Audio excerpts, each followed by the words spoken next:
Hi Formula One fans, it's Martha and I want to welcome you to episode 20 of Cruising 41. Let's talk about what happened during the British Grand Prix this past weekend. And we have a new winner, Charles Leclerc, with his first win in 2026. And it is just awesome to see Charles so happy and with finally a win race under his belt in 2026. But we're going to get into the details, obviously, of it. But this race also came yet again with controversy. It seems like that has been a little bit of a kind of like the thread that has gone across multiple races here recently. The British Grand Prix was a sprint race, so there was only one practice session. And this was the first practice session at the British Grand Prix under the new regulations.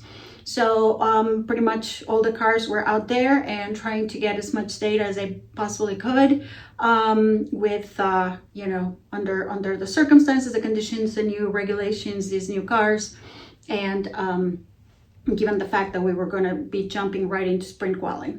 And speaking of sprint quali, so we saw Lewis on pole. It was a great pole for him, a very exciting one for the Scuderia, obviously. Kimi was front row with him alongside Lewis, and then third was Max Verstappen. Max looked really competitive during the quali. During the sprint race, so Lewis, started really well. He took the lead, and it was a great start. Leclerc, he didn't have a great start, and therefore he lost some positions at the beginning. But what started happening is, so Lewis took the lead, and then he started building a gap. But it was not only Lewis, actually. Kimi Antonelli was kind of right behind him. So the two of them were close to one another, but the rest of the pack started to kind of go, there started to be a gap between the rest of the gap. There was a situation kind of like towards the end of the field whereby Checo and Alonso had an incident. Actually, Checo kind of had contact with Fernando, and then Fernando kind of spun, and that resulted in a penalty for Checo during the sprint race. This sprint race also gave us some very interesting, very competitive racing between Lando, George, Max, Charles, and Oscar. They all were very kind of compressed. Like I said before, kind of Kimi and Lewis, they went on, the two of them sort of together, and the rest of the pack was falling behind. But that rest of the pack was staying very close to one another. So we saw several position swaps, but all of it was very competitive, very respectful, but it was also very exciting. And of course, everybody is super careful during the sprint races, because right after the sprint race, you have quali. So it will be, far from ideal if you get into an issue while being this competitive and this racy, and then having an issue with your car when quali is just, the next event on the day. Finally, on lap 8 of the sprint race, Kimi he took the lead. And what I want to point out about the way in which he was able to take this lead is, even though he kept very close right from the beginning to Lewis, he was not attempting to go all for it immediately. He started to be very disciplined, very patient, very methodical, and try really, in my opinion, understanding where the biggest advantages were for him to be able to pass him, such that the pass will stick. And so finally on lap 8, he was able to complete that pass. And then from that point on, it was just Kimi, cruising along and getting into a win for the sprint race at Silverstone. Like I said, Checo received a 10-second penalty for that contact with Alonso. The other thing that I guess it's important to highlight from the sprint quali is that there were a few drivers, pretty much all drivers started on the medium tire, but there were some that gambled with the soft tires, and there were mostly those that were kind of like in the middle field, back of the field, like Bottas, Alonso, Stroll. Actually, Bottas and Alonso, Stroll are really not midfielders, but they're like really in the back. But one of the midfielders, who was Liam Lawson, he started on the softs as well, and he was able to capitalize on that strategy, and he got the last point of the sprint. He was in the points. I'm pretty sure he was like 8th, so he grabbed the last point of the sprint. But it was a gamble that paid out. It was a gamble that didn't look quite strong on paper, but he made it work. So then we jumped right into quali, and for the quali, we saw during Q1. I'm pretty sure it was Q1. Well, anyway, so we saw George Russell with a big issue. He went off, and he was on the gravel at turn 7, and he actually impacted the barriers, but it was ever so slightly that while there was damage to the front of his car, it was not significant damage, and he was able to get himself out of the gravel and back into the pits. So they changed his, the nose, the front of the car, and he was able to carry on with quali.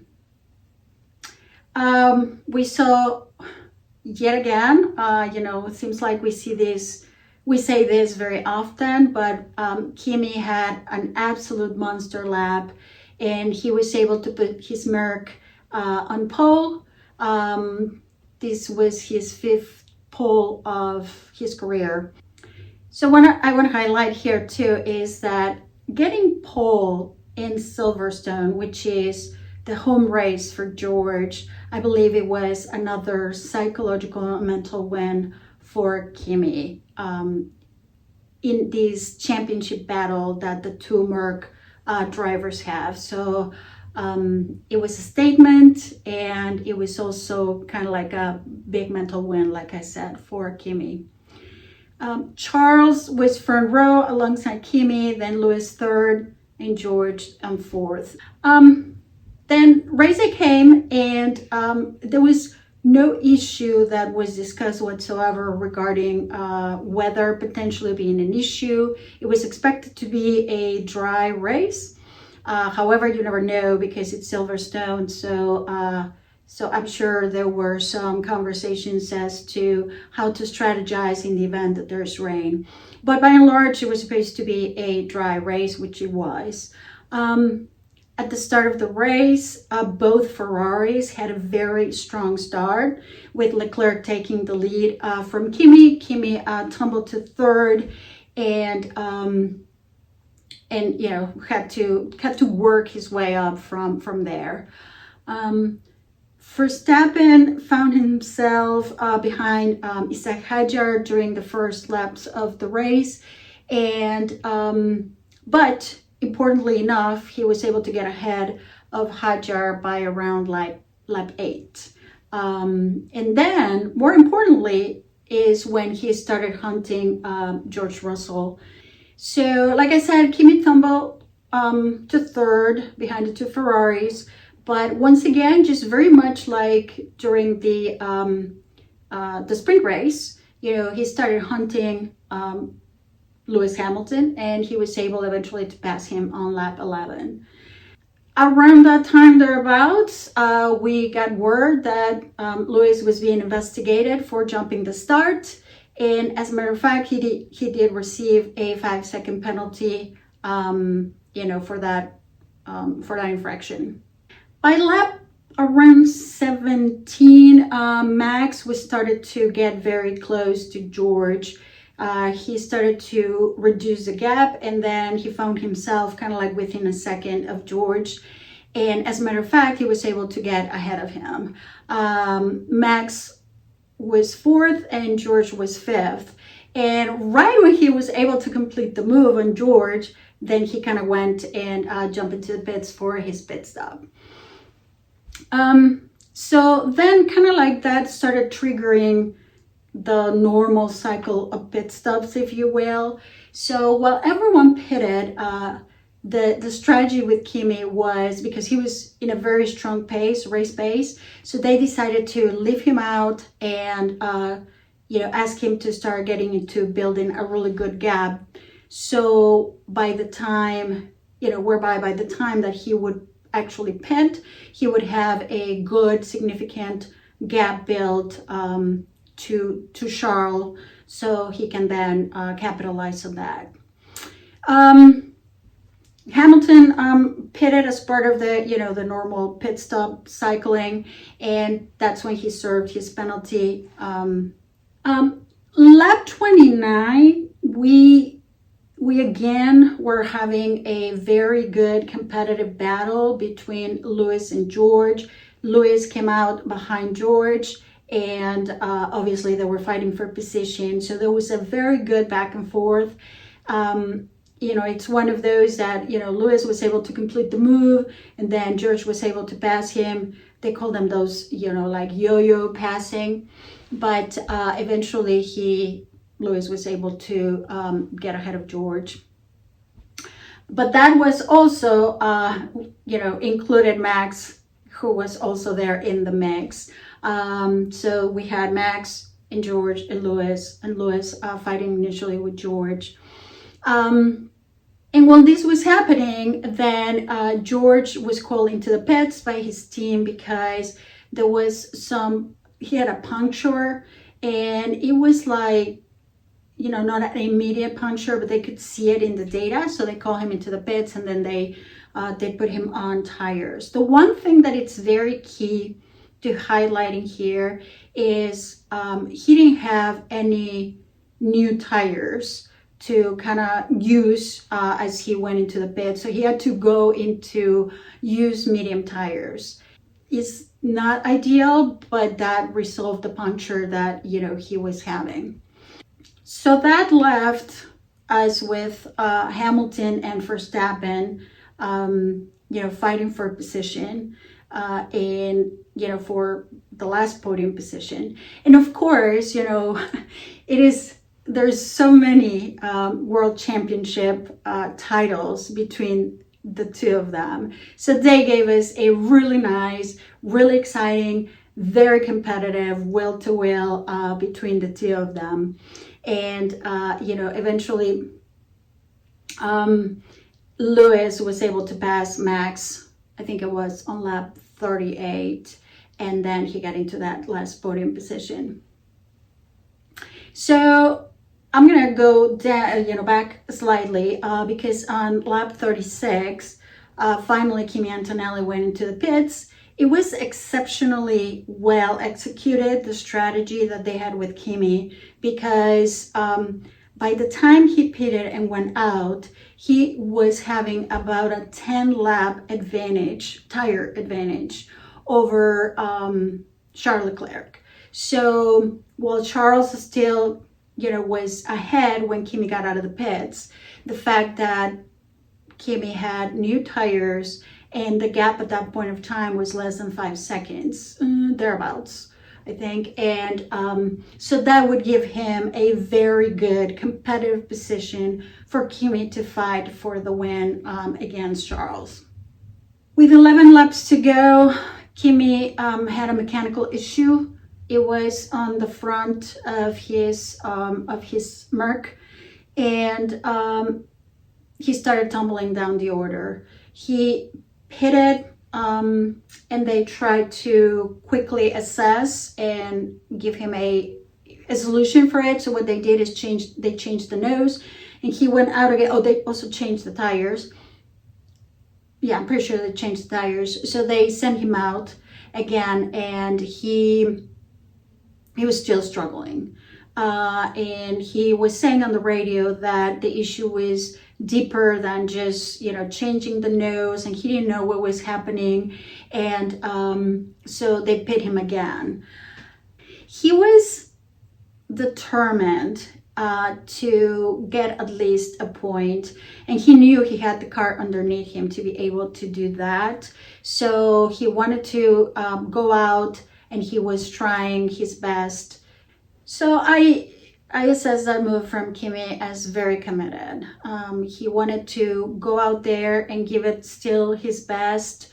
The first time after the first pit stop, it didn't work. The second time after the pit stop, it was working well. But at that time, thereabouts, he got hit with a 5-second penalty for leaving the track continuously, or track limits, as they call it. So he was still out there, and at this point of time, when they took that, that part out of the front of the wing, he was able to start building a gap. So it started to look like he could very well put like good 6 or 7 seconds to his closest competitor. Lap 48, then Max went off and crashed at Stowe. It was yet again another issue with the rear wing. He saw a similar issue with that rear wing back in Austria when he went off in qualifying. So these seem to be a very similar, if not exact same issue, and he was really not happy. Of course, he shouldn't be happy, because this is a situation and an error that it's happened now twice and hasn't been able to get fixed. So the safety car was deployed. With that safety car deploying, of course, as you know, the entire grid compresses, and all the gaps, they get erased, and those that are lapped, they unlap themselves. And so the gap that Kimi was able to build suddenly disappeared. So the controversy was that while everybody thought that the safety car would be ending, and actually during the broadcast we saw it as the safety car was ending, as a matter of fact, it was a software glitch, and there was never the intention for the safety car to end.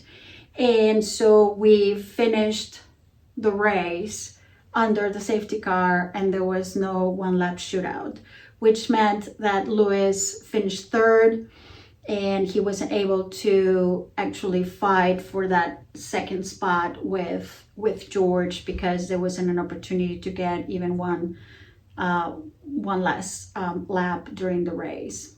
The glitch erroneously displayed on the screen that the safety car was ending, and the safety car was going to be going in at that particular time in the lap. If you read the rules and regulations from Formula One as it relates to a scenario like this, it states that there has to be at least one full racing lap completed following the unlapping procedure. So what that basically means is by the time all the cars unlap themselves, then there could be a full racing lap, but it has to be a full racing lap. It seems as though, because of the timing when it all happened and when the command or the direction came of the unlapped cars can unlap themselves, or sorry, the cars that were lapped can unlap themselves. By the time all that procedure was completed, there was just no longer time for a full racing lap, and that's why we ended up doing the safety car. It was not well received. As a matter of fact, I think during the broadcast they mentioned that there was booing from the fans, because of course everybody wants to see a very exciting race all the way to the end, and it had the ingredients to give us that, and at the end it didn't happen. And unfortunately, when you think about it, and it's a software error, it makes it even more, I don't know, like sour, like why did that happen? And the software glitch does not have anything to do with how things unfolded relative to when the cars unlapped themselves and whatnot, but it gave us that false hope that we were going to have that potential one lap shootout. The final results were Charles Leclerc with his first win since Austin in 2024. I perfectly remember that race. I was lucky enough to be there, and it's hard to believe that it's been that long that Charles has not won. And it's, he's been having these not ideal results. He's been struggling with the car. He's been struggling with the regulations. So seeing him getting finally a hold of a good result is great to see. Then George, and then unfortunately Lewis, who, like we mentioned, or I mentioned, lost the position when, because of the safety car deployment, and then not able to get a one racing lap in. So with this, and when also the Kimi and Tonelli 5-second penalty was applied, Kimi finished 15 and he didn't win any points.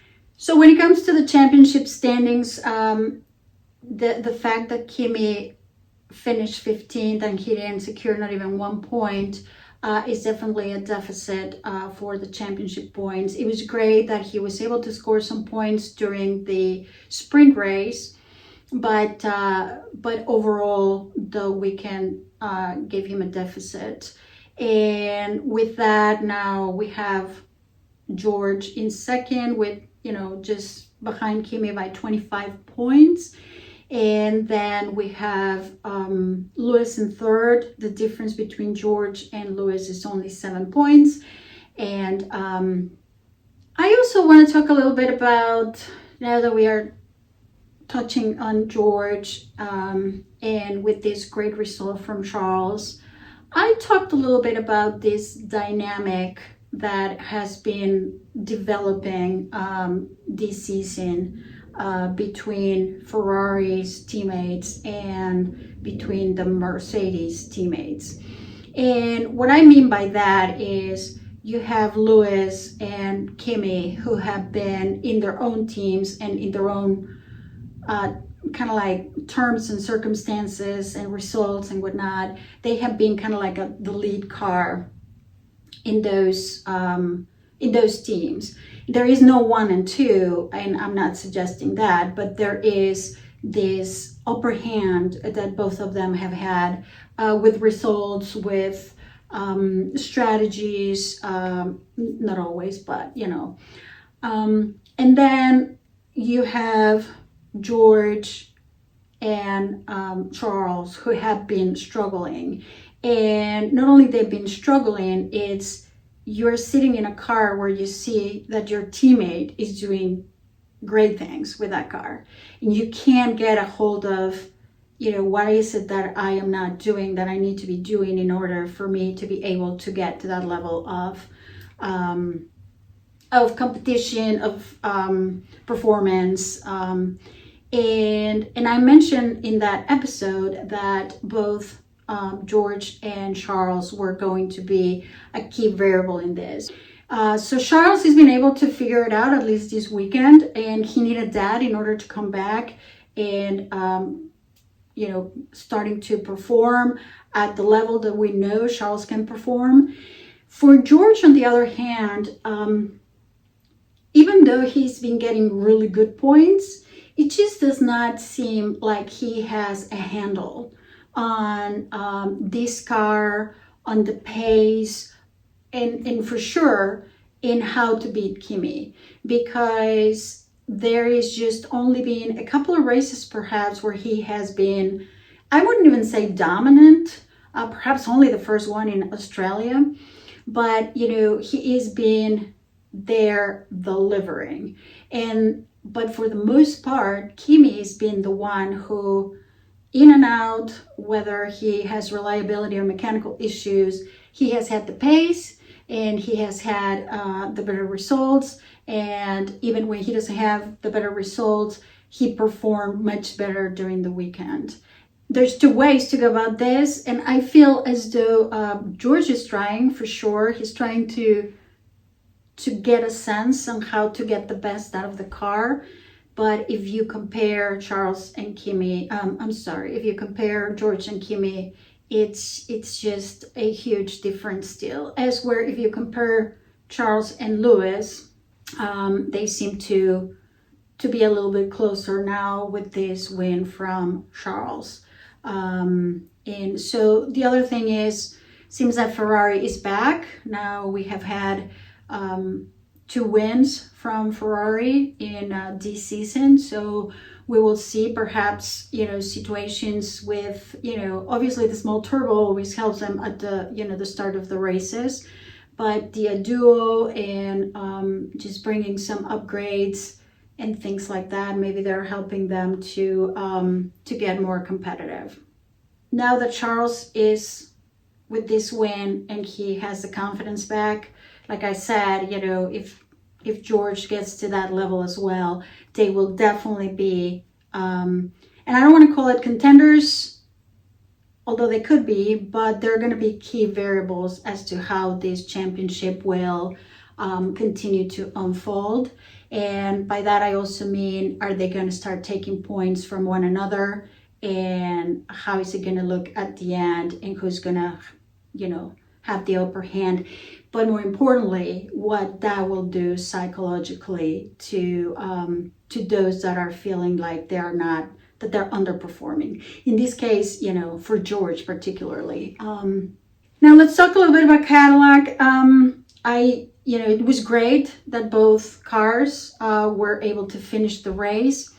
That's always a great thing, especially after the reliability issues that they experienced in Austria with the double DNF. It is still a learning process. It's still a maturing process. At least also they were able to get a handle on those brakes. We didn't see any issues with the brakes. But what is, in my opinion, the most encouraging piece of it all is to see Checo actually in a competitive battle. In this case, he was battling with the Haas teammates. At one point of time, it was with Ollie Bearman, and then it was with Esteban Ocon. And, he was able to be competitive. At the end, yeah, they did pass him, but he was able to do some back and forth with them. And that level of competition and competitiveness is just something that it's looking stronger, and it's making them stronger as a team as well. And that gives me a lot of hope that they are getting a handle on those situations that they've had, and they are starting to get into a level of competition that allows them to fight for positions. So Kimi finished 15th and Checo finished 14th.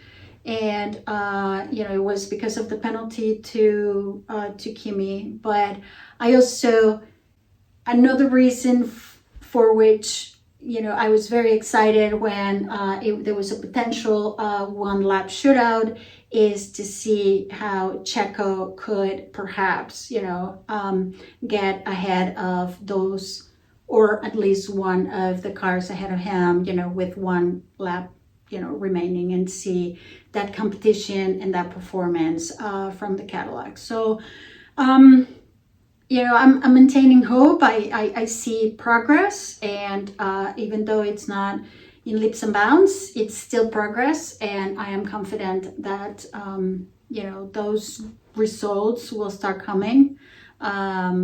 So let's be patient with the process.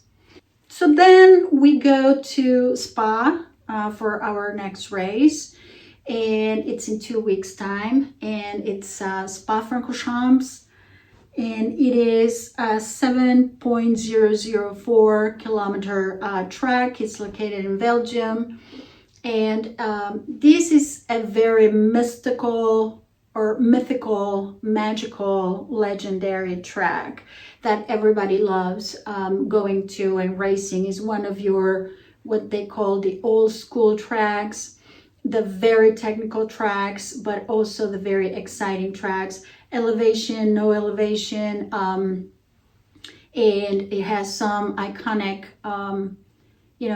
turns and some iconic straights, and Spa is just magical. This race was won by Oscar Piastri in 2025. So we will see what kind of excitement we get in Spa, and hopefully it's going to be a very exciting race. Hopefully it's just going to be a competitive race too, and we'll see who wins this time. If we're going to get yet another win for Ferrari, or we will continue to see a certain level of dominance by Mercedes. So anyway, thank you for listening. I really want to engage with you and hear from you. So let me know, comment here. What did you think about that ending with the safety car?